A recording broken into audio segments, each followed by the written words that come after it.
Tonight on CTV News, the snow is starting to fall across the region, causing chaos. Littleton Port pleads guilty to the death of a port worker, and they were caught up in Nepal's deadly earthquake. How local students are giving back to the grief-stricken country. Broadcasting across Canterbury, from the CTV studio, this is First at 5. Good evening, welcome to CTV News, streaming live at ctv.co.nz. It's cold and it's getting colder. Snow could fall to low levels, but forecasters say it's still too early to tell if Christchurch will get that dumping of snow. Heavy snow, though, is causing power outages across the country, and Jared McCulloch has been following weather developments today and filed this report. It may be good for the ski fields, with winter well and truly here. A dramatic drop in temperature today has seen parts of Canterbury experience heavy rain, gale force winds and snow to low levels.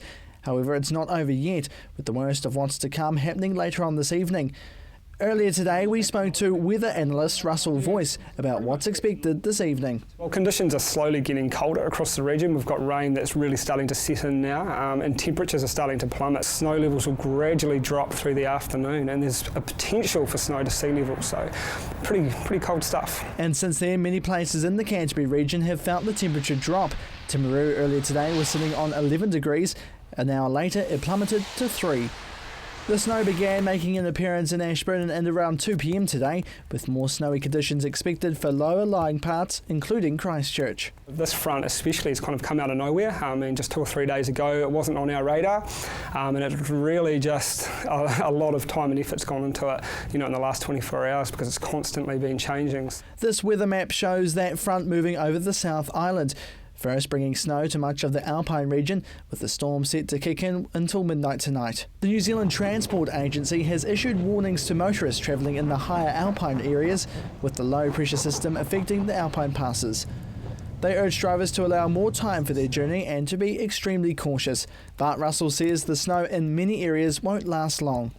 It will be short-lived but high intensity, so by kind of 10-11 p.m. tonight, conditions will actually slowly warm up. What's interesting, after a cold front you expect frosts and calm conditions, and a northerly flow will kind of replace what's happening at the moment with southerlies and southeasterlies. So we will see different weather move in overnight, and conditions will slowly improve tomorrow morning. And he also has a message for those living in the higher areas of the region. I think people about the high country should be concerned. Above kind of 400 or 500 metres, 40 to 50 centimetres might fall at those elevations, and that could cause, obviously problems. We think that Alpine passes will be closed by mid to late afternoon, so if you're travelling in those areas overnight, take precautions and expect road closures, so it's probably best to stay at home tonight. Photos have appeared on social media about the wintry blast. These images were taken from a resident in Twizel, but the cold didn't bother this dog, playing out in the snow. The worst of the storm is expected to ease at around midnight. Jared McCulloch, CTV News. And that dog, by the way, his name was called Lily from Mount Somers, Jared. There you go. And of course, our reporter Jared McCulloch has been following developments across mid-Canterbury and joins us in the studio. Pretty significant dumping of snow. Where are the worst affected regions, do you think, or where's the worst affected towns? Where is the snow falling at the moment? Absolutely. Well, most of it is in South Canterbury and in mid-Canterbury as well. Some of the worst affected places are Twizel. Some of them are pretty much locked in at their homes. The snow is so thick there. They've also had power outages as well in many parts of Canterbury as well, some in South Canterbury as well, so it's pretty full on. Now, I know you've been on the phone to various weather forecasters late this afternoon. It's touch and go as to how much snow we could expect in Christchurch. What are they giving you in terms of the forecast for late tonight and tomorrow morning? Absolutely. Well, from now on to about midnight is the big chunk of what we'll see with the weather getting worse. Most of that will be to about 100 metres above sea level. Christchurch is on sea level, so it's getting close. But then, as you said before, a bit touch and go for where we'll come into Christchurch as well. They're not sure what's going to happen in the next few hours, but we could get some, we might not. But when it comes to tomorrow, though, it's all going to change completely. Really, it's going to start clearing up in the morning, and then just go back to changing from southerlies to northwesterlies for most parts. What about inland Canterbury? Further inland Canterbury will still have that snow, but that's also going to change a wee bit for most places. There'll be other places like Darfield, further in the Alpine region as well, that will see that snow. And I just want to turn now to the pictures you're seeing on screen now as well. These were taken near the Rakaya Gorge near the base of Mount Hutt earlier this afternoon. That's pretty heavy looking snow, That's Jared. heavy snow there, yes. So one of our camera people were out there filming today, and first start with rain, and this is the pictures they came shortly after, I think it was after about lunchtime. Now later snow just comes flying in there inland. Well, the reports we're getting at the moment is that snow has now stopped and it is settling, so we'll try and see if we can get more of an update later in the bulletin. Jared McCulloch, thank you for your time tonight. Nice. And Jared will be back with a full look at your forecast right after the business report. Well, to the day's other major story now, the Lyttelton Port Company has pleaded guilty over the death of one of its employees. WorkSafe New Zealand charged the company with failing to take practical steps to ensure the safety of Brad Fletcher. The 40-year-old was killed after the scissor lift he was working on toppled over last year. Lyttelton Port has admitted guilt in the death of port worker Brad Fletcher, who died when a scissor lift collapsed last August. The port pleaded guilty to a charge of failing to take all practicable steps to ensure the safety of an employee while at work. The charges were brought by WorkSafe today at the Christchurch District Court, with sentencing scheduled for the 6th of August. It's one of 3 deaths at the port that occurred in less than a year, which has drawn the ire of Rail and Maritime Transport Union, which has been actively pushing to improve the port's safety. It says the port has a poor safety culture and is upset that the port pleaded not guilty to charges relating to another worker, Mark Truscott. Truscott, a worker in the maintenance department, resigned after a dispute with management about refusing to do unsafe work. His employment dispute has since been successfully mediated, but the union says the safety charges associated with the case also need to be resolved. The union now wants to fast-track health and safety legislation improvements that it says the government is currently stalling on. Workers have also been in dispute with the port about pay rates, with many taking industrial action over Christmas, refusing to do overtime. And the port says it does regret the incident in a statement issued earlier today, and it says it is working to improve safety, but won't comment further until sentencing in August. Well, still to come here on CTV News, St Margaret's College raises thousands of dollars for those affected by the Nepal earthquake.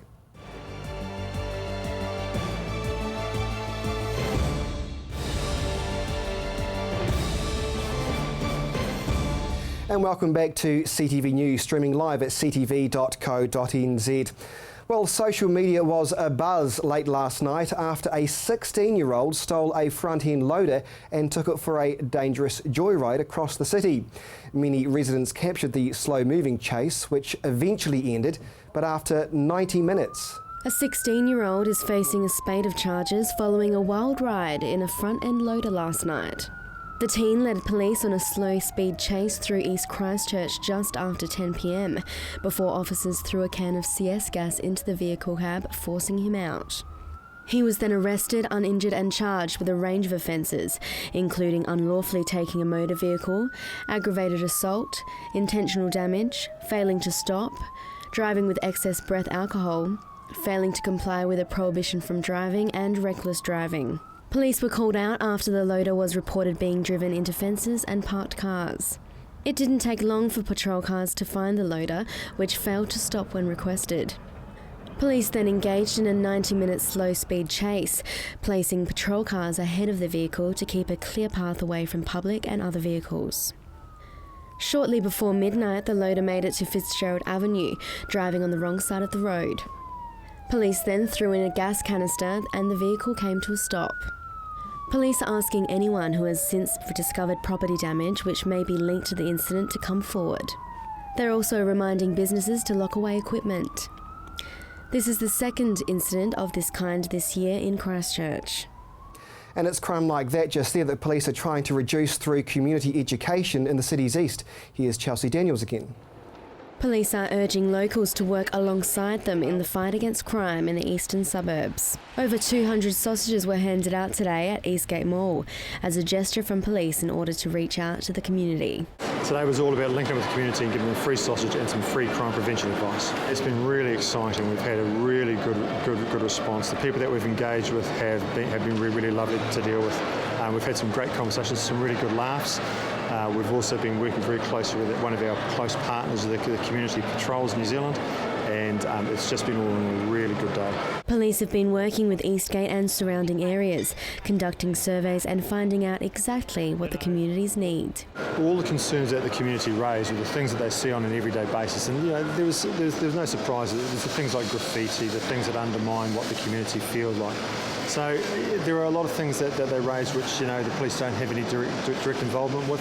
So we'll be looking at working as just part of a total solution. But we do have some issues in eastern Christchurch, and this is the reason why we've decided that this is the area that we want to come into. There is some over-representation in most of our crime types within this area. It's not something that the police can do alone, it's something that we need to do with the community and with the other agencies together. He says they handed out over 400 pieces of crime prevention advice today, which shouldn't just be taken seriously here, but everywhere in Christchurch. The sorts of things that people can use so they're safer at home, they're safer in their cars, and they're safer when they're out and about. A lot of them were like checklists of the sorts of things that they could consider when they leave home, like for a holiday or when they are just away from their car for a period of time. The sorts of things that they just need to be mindful of. It would be unsafe to say that they're at any more or any less danger here than anywhere else in Christchurch. The message that we get out is to use common sense and to keep yourself safe. Chelsea Daniels, CTV News. They were trapped in Nepal when the massive earthquake hit in April. And now, having safely returned, the girls from St Margaret's College have spent the last 2 months raising over $20,000 to help those displaced from the country's worst earthquake in nearly 50 years. Chelsea Daniels reports. A group of St Margaret's students were caught in the devastating earthquake that hit Nepal in April, and now they are determined to make a difference. The girls organised a fundraiser at the school in conjunction with the Farmy Army called Nepal's Fate for the Crate. The concept was to have a container on site and have stalls at school as well, in which you could either buy tarpaulins, ropes, torches and things like that will go into the crate over to Nepal, or buy prayer flags, badges, drink bottles, those kind of things for yourself. The group has raised over $21,000 so far to go back to the community that they became so close with. So we were all in Nepal for the earthquake. We all spent about a month travelling around, seeing the sights, and then at the end of our trip we had the big earthquake. So obviously we felt very attached to Nepal and felt like we needed to give something back to this country where we'd made all these amazing memories. 3 of the girls were located 40 kilometres from Kathmandu and were working to build a school when the earthquake hit. It was really scary.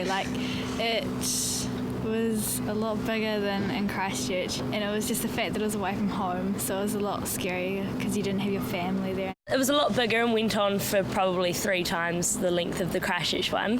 However, the shaking was a lot more rolly and louder rather than being extremely violent. You kind of had time to think about what was actually happening rather than that adrenaline hitting you straight away.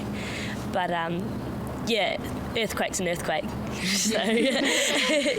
The scary thing was the magnitude of it. We knew that all these people had died and we were right in the middle of it. And our families at home were getting all this news about people who've died, and so a lot of us were thinking about our families, not ourselves. That's what scared us. Catherine says she's proud of the girls' initiative. They're an amazing group of girls. We had a fantastic month in Nepal, and then to come back and see them just pour their heart and soul into a fundraising event like this is amazing. And they're really busy girls and they do lots of other things, but they just really wanted to do something to sort of help the people that we had become so attached to. And I think it's given us some sort of sense of closure that we've done something really, really well worthwhile, and it's going to help other people for a long time to come. And they're keen to help out in the future.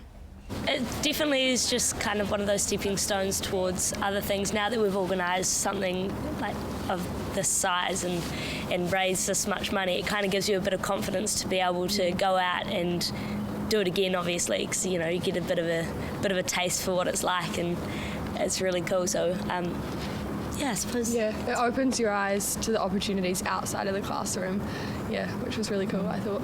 I'm definitely keen when I'm older to go back to Nepal and help out, especially where we were in the school, because we made heaps of connections over there, and I can't wait to go back and help out. Chelsea Daniels, CTV News. Good on them. And still to come here on CTV News, streaming live at ctv.co.nz, Warren Head with the business roundup and your region's weather.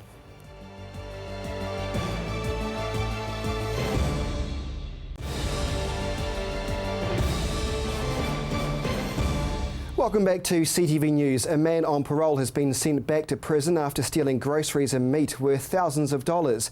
32-year-old Mark Gowan pleaded guilty in court today of 7 counts of shoplifting. In many of the incidents, he brazenly stole goods in front of supermarket workers. And on one occasion, when asked by staff if he intended to pay for the steak he stole, he responded no before running out the door. McGowan said he stole the goods because he was hungry and traded some of them for drugs. He'll be back in court for sentencing next month. And now here's Warren Head with this week's Business Roundup. I'm Warren Head from headliner.co.nz. Can I start with a topic that's been on the agenda for quite a while now? Property. Anybody out there got family in Auckland? Well, if they can afford it, they're probably getting wealthier by the hour in terms of their asset if they own one. If they're renting one, good luck to them. If they're about to buy one, well, the bad news is, according to Trade Me Property, that the average asking price now for a 1 to 2 bedroom home in Auckland is now $565,000. Now, it's higher than any average asking price in any province for any home in the country right now. Canterbury has posted a new record average asking price in May of $469,600, up 12% on a year ago and showing a bit of a pickup in pace there. No wonder people are looking at Southland and Taranaki and Hawke's Bay and the West Coast with prices like that. So what can happen here?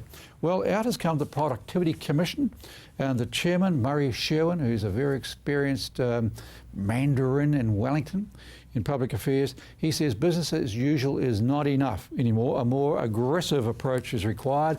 And he is recommending, or his Productivity Commission is recommending, an urban development authority to loosen up the legislation in terms of land regulations and enable smaller and more affordable housing developments to be built.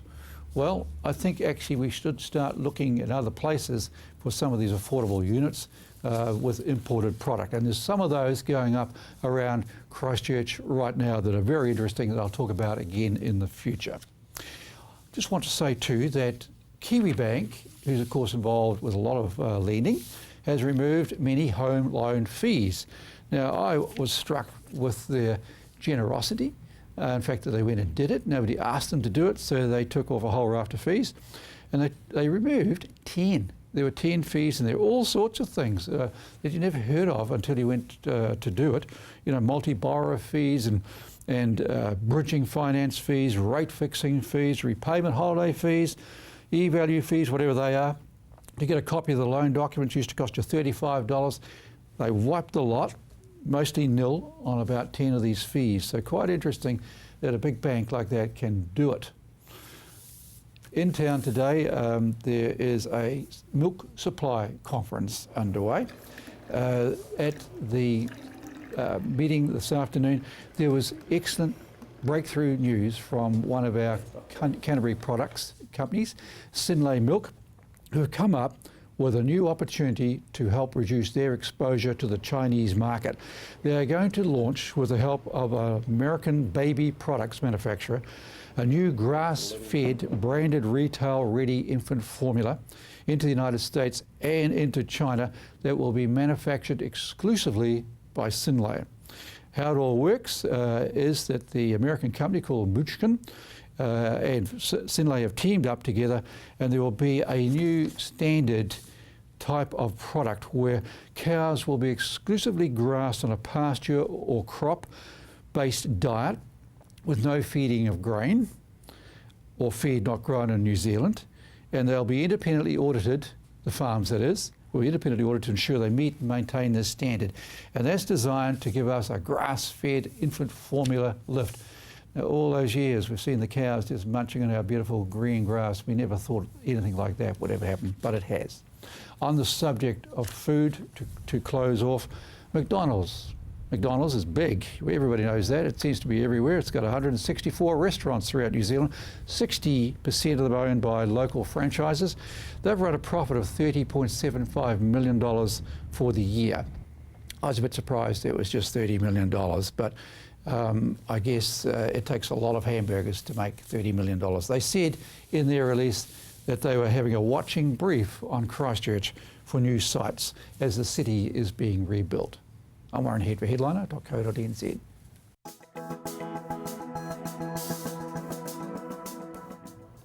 Mountain bikers and horse riding groups are benefiting from a collaboration with the Department of Conservation. Tracks in the Castle Hill and Lake Sumner Forest Park areas are getting a cut of the department's $600,000 conservation fund. The grants pay for materials and transport while volunteers supply the skills and labour to do the work. The scheme is designed to increase the department's 14,000 kilometres of managed track across the country. And Jared is standing by now with the region's weather forecast.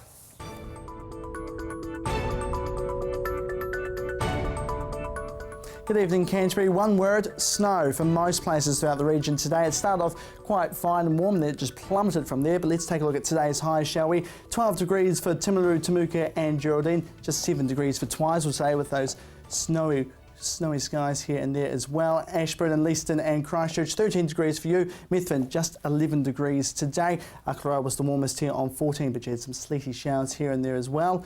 As we take a look into North Canterbury, similar picture as well. Those snowy skies will be coming through tonight, but your high today was 15 for Culverden, Cheviot and Kaikoura. And in the Alpine region, just 7 degrees for Arthur's Pass. Now let's take a look at tomorrow's temperatures for the major centres. Now it's going to be completely different. Sunny skies here and there with some cloud for Timaru and northwesterly winds. Those southerly winds will be gone. Your high will be 13 degrees. Ashburton, similar picture degrees-wise, 13 will be your high and you start off the day with 2. There'll be some showers here and there as well with some northwesterly winds. Christchurch today we had some showers here and there. Those showers will continue through tomorrow with some northwesterly winds and a high of 13. And Kaikoura, a bit of a mixed bag here as well. We have some rain here and there throughout the day. Slightly warmer though on 14 degrees. Let's take a look at tomorrow's temperatures now for the rest of the region. Those showers will be hanging around for most areas here. 12 degrees for Temuka and Geraldine with some westerly winds. Here, everyone here, there's a few showers in Akaroa and coming in further inland. Bit of snowy skies here with easterly winds for Darfield, 13 degrees as well. As we take a look into North Canterbury now, showers here, northwesterly winds further inland and up through. Then we have some easterlies and northerly winds for Amberley as well. 13 degrees, the number here for your high tomorrow. And in the Alpine region, those snowy skies will be there. Southwesterly too for Arthur's Pass, a high of 4 as well. The upcoming days now for the major centres. Showery skies for most. The worst will be in Kaikoura with some southerly winds and just a high of 8 for Saturday. As we flip over to Sunday, that sun will be coming through for Timaru and Ashburton, but it will be cold. You'll start the day with -4 and -3 respectively for Timaru and Ashburton. As we take a look now into South Canterbury, southwesterly winds and a mixed bag too, with some showery skies here and there all the way up into North Canterbury, but the snow flurries here and there as well. But when we flip to Sunday, put the sun in Sunday for South Canterbury anyway. They'll be seeing most of those throughout the day and some light winds. As we get further north, there'll be some southerly winds and rain and some snow. Do be careful out there, that weather will be quite horrific from now until midnight. So keep warm and keep safe. That is your weather for today. Thanks, Jared. And that is CTV News for Thursday. Have a warm evening.